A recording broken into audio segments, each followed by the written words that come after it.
headliner now. Former independent counsel Ken Starr, a Fox News contributor, joins us. Ken, good morning and welcome. Hey, thanks, Andrew. I know Thanks, you Bill. were able to hear the Republicans there as Fiona Hill is now behind closed doors. And your thoughts on everything this morning as we kick off a brand new week and watch Democrats continue down this path. Secrecy is bad, unless there is a compelling need for secrecy. I mean, think of trials. Think of the judiciary. We believe fervently in public trials. Now, why is that? Because we want to be able to see. The juries need to be able to see and hear the witnesses. We need, as the American people, and I'm going to come back to the House of Representatives, to be able not just to hear, read a transcript eventually. We need to hear and see because it has to do with credibility. Is that witness credible? Maybe she is, maybe she isn't. Can they keep all of this behind closed doors forever? Or at some point do we see the interview? The answer is yes, as a matter of raw power. And that's what's being exercised. Raw power inconsistent with the traditions of the House of Representatives and the very spirit of the House of Representatives, which is, as has been now said this very morning, every member of the House should be given the opportunity to make his or her views known and to vote on whether there should be an impeachment inquiry. So what is their strategy then? We interview, and then at some point we say, here's what we have? I assume so, that there is, I think, something profoundly wrong. Let's leave the fairness issue aside. Is everyone being forthright and so forth? I think there's something profoundly wrong in not being as transparent as possible because it gives rise to an inference that you are afraid, if it's not classified national security information, apparently this isn't, there is something that you're afraid of the truth. Otherwise, you would allow witnesses to testify, leave the whistleblower aside, in public. Let the public assess. But I want to come back just very briefly to the House of Representatives. The House is given the sole power to impeach, not a committee and not the Speaker. And I think this is something that every American should be concerned about, that the Speaker is not calling for a vote. But it's not just a vote, it's a debate on whether there should be impeachment on So what does and that then a tell vote. you? It tells me that this is a very unorthodox, untraditional procedure, and they should stop it, and they should... The Wall Street Journal has been writing about the secrecy of all this for quite some time. They wrote about it again this morning. The editorial board, Adam Schiff's grand jury, the House Democrats justifies... the House Democrat justifies his impeachment secrecy as if he's running a criminal trial. And what you just heard from Republicans there, Jim Jordan, saying that Fiona Hill was willing to come and answer questions voluntarily. Then she was served a subpoena by Adam Schiff. Why do that? It changes the way that they can question her or what they can ask? No, I think it just gives them additional powers to use the subpoena when you don't need to use the subpoena. If a witness says, I'm going to show up whenever you tell me to show up, then using a subpoena is simply a power play and to put you in fear of, oh, my word, if I don't do this, if I contempt powers and the like. So I think it's, again, the unnecessary use and the unwise use of power. And it seems to me that people should be crying out to say you have the power and you might have a vote. Why not simply have the vote consistent with our constitutional traditions? Well, answer your own question. I think there's fear of it, political. There's fear of transparency. So I'm not going to get into motivations. All I know is that the Constitution has been followed. So I know they have the raw power to do exactly what they're doing, but they don't have the moral right to do what they're doing. What they're doing is constitutionally wrong. It is a raw power play that appears to be unprecedented in American history. Certainly it is when we're talking about the ultimate act of political capital punishment, the removal, the indictment through impeachment of a president of the United States. Jim Himes takes on that very question himself, member of Congress, saying that he doesn't care about the actual vote. And here he is in his own words. I don't much care about the vote on the floor. Look, if there is a vote on the floor, I'll vote for it. The point is that it's not required under the rules, and there is absolutely no right being denied to the Republicans. When we interviewed the ambassador and interview anybody else, the Republicans get exactly equal time to ask their questions. Ken? The fact that they have the raw power doesn't make it right. And that's the key.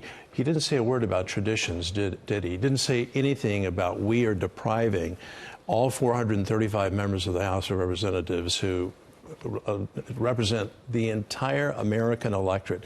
That's the people's house. They should be heard from, as opposed to simply committee chairs going on television. Listening to you talk and answer these questions, it would seem as if their case is weak based on your answers. Do you believe their case is weak, or do you know? From what I don't know, but from what we do know, I don't think that there's anything close to an impeachable offense here by traditional standards, including during the Clinton years when the President of the United States, Bill Clinton, clearly committed crimes, federal crimes. I think what's going on here is this is functionally, just to use that word, it's an oversight hearing, but it's being used in a very inappropriate way because of the politics of an upcoming presidential election year. First of all, it's doomed to fail. In the Senate, it's doomed to fail. It's doomed to fail in the Senate, yes. But ultimately, if you're trying to build your case, that would seem to suggest that your case is not as strong as you think it is, which means if you went to a vote, you would not have the votes to pass it in your own caucus. True or not? I don't know the politics of that. I really don't. But it draws, the inference that is reasonably drawn is you're afraid of a vote. Otherwise, you would have it. Because people vote on the House of Representatives floor all the time. And the House rules are very clear. You can't vote by proxy. You've got to show up in person. You don't have to participate in the debate, but you got to show up and you cast your vote for the world to see. That's what's being avoided. A very negative inference can reasonably be drawn as to why we're not following the democratic small d approach to running the House of Representatives. Let me read you how the Wall Street Journal describes Adam Schiff's strategy of secrecy with all of this. They write, as Mr. Schiff knows, a grand jury is a criminal proceeding. Impeachment is a political process in which the House defines the meaning of high crimes and misdemeanors. Mr. Schiff wants it both ways, run his secret hearings like a criminal grand jury, but then impeach Mr. Trump of political offenses, even if the president committed no crime. I think that's a pretty apt analysis, isn't it? Secrecy does not belong in impeachment proceedings, save for the most compelling circumstances. I don't think, from what we know, that the testimony that's been forthcoming is classified or subject to classification at all. And we're going to essentially the integrity of the President of the United States.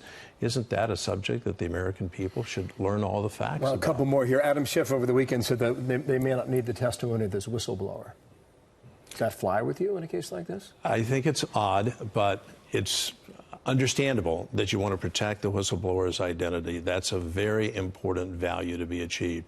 However, since it appears that the whistleblower actually went to Adam Schiff's staff right before the complaint and so forth, or before this became public, I think there's some issues with respect to the whistleblower that I think there may be a waiver. That's not a legal thing. What he referred to is that we already have the transcript of the call, which I guess the way he made that comment, to him at least, it would seem sufficient enough for the evidence that they have before them. But late last week, they also said the whistleblower could submit his or her questions and answers in writing. Does that fly? It will fly if the American people allow it to fly. And I think at this early stage, Adam Schiff has an enormous amount of power. The Speaker is giving him an enormous berth, running room to do what he wants to do. At the same time, I think we're hearing cries, including from some of the mainstream media, probing, asking really tough questions. Why don't we have a vote? Why don't we have a vote? It becomes a mantra that the Republicans can, I think, appropriately say to fair-minded people, to independents, to say, if the Democrats were really going about this in a morally upright way, if they really cared about the country, if they really cared about their constitutional power, they would say transparency. Let's let the sun shine in. If you were to take your best guess what the days and weeks to come look like and where this goes, you'd say what? Dribble out of testimony, which we're seeing each week. So we've got several witnesses this week in depositions, again, not in hearings. So we'll have members of Congress coming out, a very small minority of that, 435 members of the House of Representatives, giving spin on what happened behind closed doors. They should call a halt to the behind closed doors approach. 9-hour interview. They can cover a lot of ground. I guess you start in 1917 in that case, right? Maybe even before the Treaty of Versailles. Vladimir Ilyich Lenin. Ken Starr, great to see you. Thank you. Thanks for coming by today here. My pleasure. Thank you.